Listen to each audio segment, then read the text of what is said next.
Yes, DoorDash is different. Things have changed. We've been talking about it. But in today's video, I got a special guest. Dashing Trader is going to give us some insights on how you can continue to make money. Stop complaining because we are independent contractors. Let's kick it to Trader. But before we do that, I do have a special message for some of you guys at the end of the video. Enjoy. It's so easy to focus on, how bad DoorDash has gotten or how you ain't making the money you used to make, right? It's easy to do that. Yes, sir. Yes, sir. Yes, sir. Yes, sir. Welcome back to the channel. I'm your boy, the Dashing Trader. And today, this video is going to be brought to you by Mr.BetonYou. Thank you to Mr.BetonYou for having me on. So today I want to have a discussion, you guys. Look, if you've been doing DoorDash and following this channel for the last couple weeks, you've been seeing what's been going on. Things are changing in DoorDash, And I just want to share a little light on the experience that I've had in the last couple weeks with DoorDash. Because let me tell you, it ain't been pretty. Check this out. I did a challenge with my boy Pedro a couple weeks ago. Maybe a couple of you guys seen it. If not, I need you to go back and check it out because it's really, really informative. But look, the days of cherry picking on DoorDash might be over with. Does acceptance rate really matter? What I've noticed is if you have an acceptance rate that's below 50%, you can pretty much hang it up. You ain't finna see no orders, okay? Now, if you over 50%, you will see orders, but you still will see the trash offer. DoorDash has done a really good job of getting these lowball orders out and making Dashers feel bad about not accepting them. So in turn, that's made it oversaturated in a lot of markets. I mean, just over here in my zone, we used to have an $1,800 referral bonus, and then it went down to $700, and now it's down to $450. And that tells you something right there. DoorDash to filled their quota. The market is saturated, y'all. Like, it is super saturated right now. And what that means is, if you used to making a certain amount of money, it might be harder for you to make that same amount of money, or you might not be able to hit it at all. So what are we gonna do? Personally, I'm finna switch gears. I'm finna go back to what I used to do, multi-apping, doing mainly Walmart Spark and Uber Eats, and sprinkling in a little DoorDash here and there. Let's talk about it. But that same energy that we put into thinking about the good old days and the good times, why not transition and put that energy into trying something new? So I challenge all my gig economy drivers out there, try something new. If DoorDash is changing for you in your market and it's just not hitting like it used to, let's try some Uber out. Let's try some Instacart. Let's try some Walmart Spark. In today's video, we're going to encourage people in the gig economy to, don't fold when things change. The name of the game is to adapt. Since I've been in the gig economy, the only thing that's happened consistently is change. And the one way you stay on top is adapting to that change and making sure that by any means possible, you can hit your goal. My goal today is $100. I'm sitting at $9. And I've been on DoorDash for 2 hours. So guess what? I'm switching gears and I'm about to make something else happen. So DoorDash just sent me an offer, $325 for 4 miles. These are the offers that are the norm now. Where I used to see, $7, 2 miles on an average, give or take. Sometimes $6.50, but on an average, $7.50 for a mile or two was my average order. And now the average order is reverse miles to money ratio. More miles than it's actually paying out.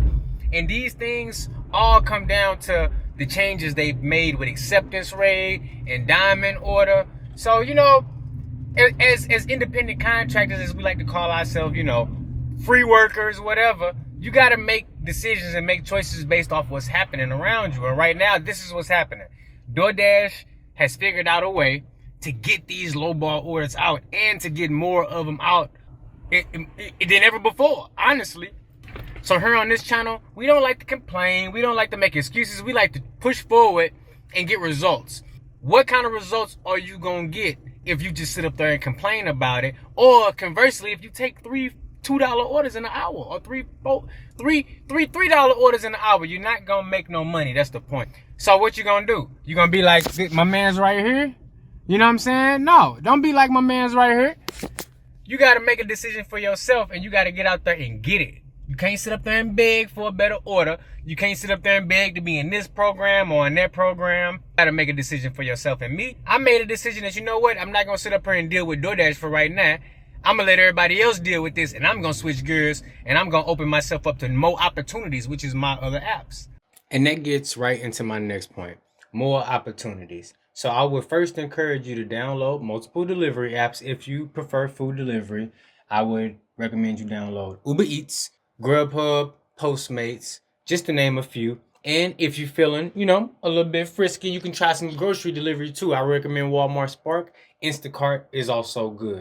Number 2, make sure you optimize your delivery times. Because look, we all know that there are peak times that you're going to be able to make the most money. So you want to make sure you're working them lunch hours. You want to make sure you're working the dinner hours. Work hours that you don't normally work too, so that you can get a better feel of the new changes that are occurring within the DoorDash app. Number 3, you definitely want to try working in some new areas. Me, myself, personally, I'm over here in Glen Carbon, but I from time to time have to travel across the water over to the Webster Groves area, to the Florissant area, to the St. Charles area. I like trying out different markets, and I encourage you to do the same. That way you can be optimizing on your opportunities while using DoorDash. Make sure you keeping up your customer service rating, because that's going to be your number one indicator of if you're going to be getting good orders or not, in my own opinion. Some people think that it's acceptance rate. Some people say it's completion rate.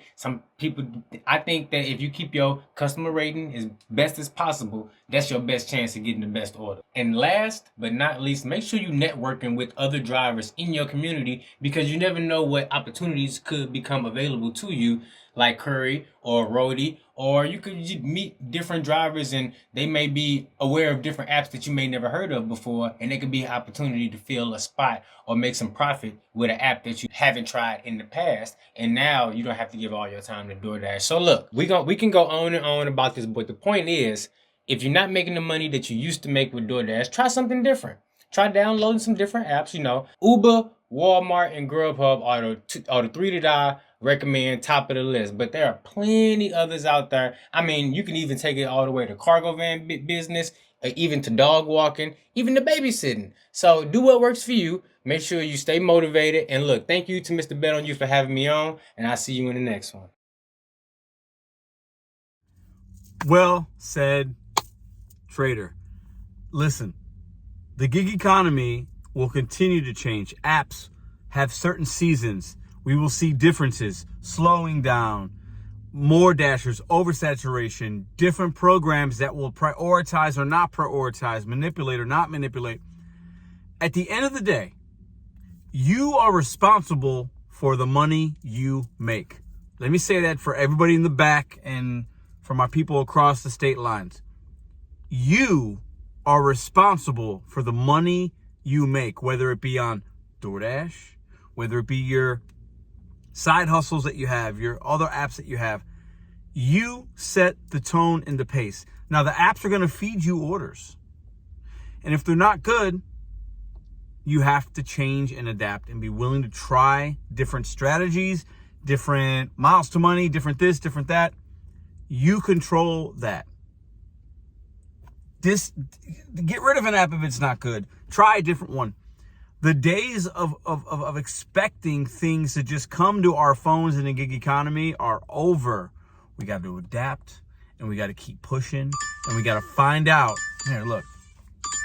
We got to find out where the money is, where we live, and how we can go get it based on our skill sets and what we enjoy doing. And here's one right here. I'll show y'all just to round out the video. And thanks for Trader. I'm going to put his stuff in the comments or in the descriptions. You can check out his channel. $4.25 for 1.3 miles, right?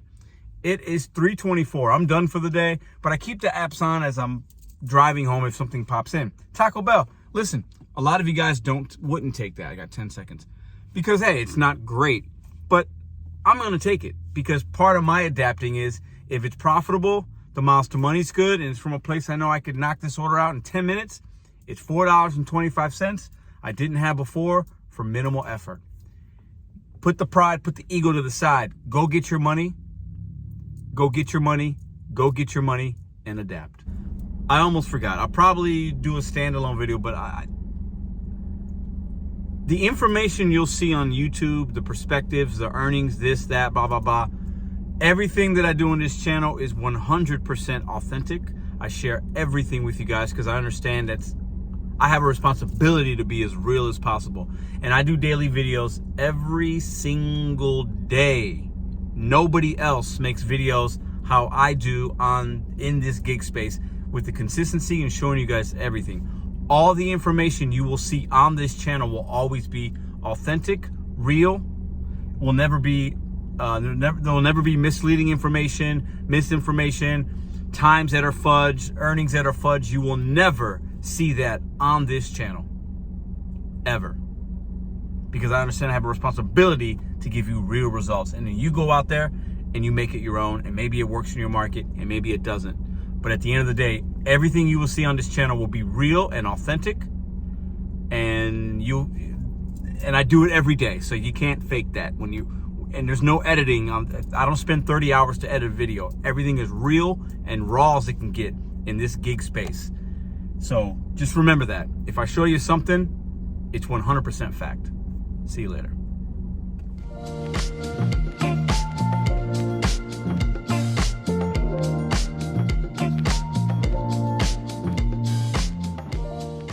If you like this video or others, check out this one here. Consider hitting subscribe. Let me know what you think in the comments.